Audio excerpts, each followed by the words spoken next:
What do they put? They put a document called a certification of live birth. Certification of live birth states that Obama was born in Hawaii. That document is a forgery. It's a fraud, just like Obama is. He really is, ladies and gentlemen. And I know they're strong words.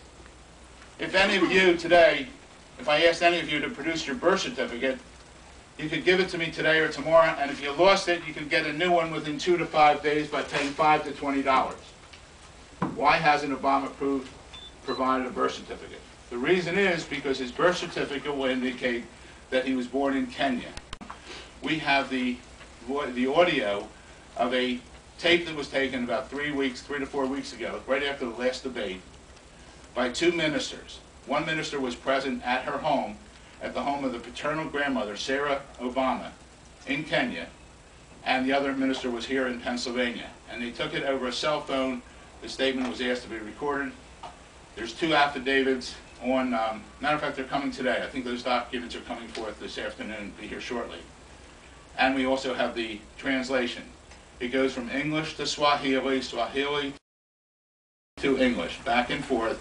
But his grandmother, 85-year-old, which he doesn't refer to right now, he sort of lets that slide. He talked about his maternal grandmother, who unfortunately passed away, but he doesn't talk about his paternal grandmother.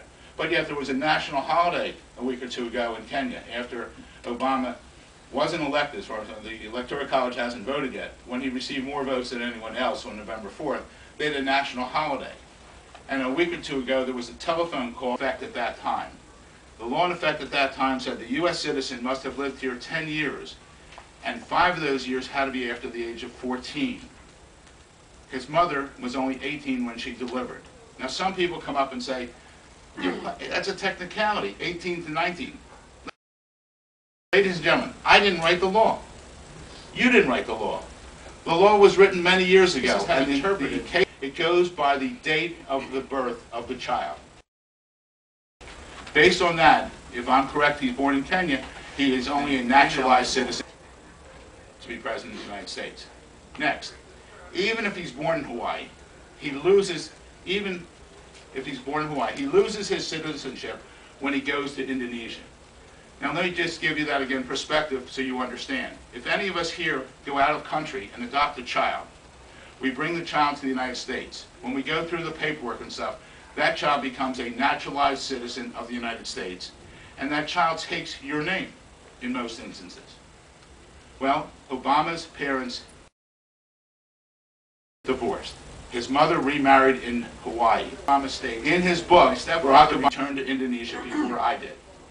When my mother and I went there, I immediately went to school. Indonesia in the 1960s was a turmoil. The only ones who were allowed in school were natural-born citizens of Indonesia. Now, he wasn't born there, but the statute go on further. You could be considered natural-born if you're adopted or acknowledged by your stepfather. That's what happened. One or the other happened because he goes to school there for 4 years. We have a copy of his school record, which is coming over again this afternoon. It's also on our website, obamacrimes.com, which shows his name, Barry Soetoro. It also states nationality, Indonesia, and religion, Islam. We want a peaceful revolution to enforce the U.S. Constitution. Thank you. Good work. Excellent.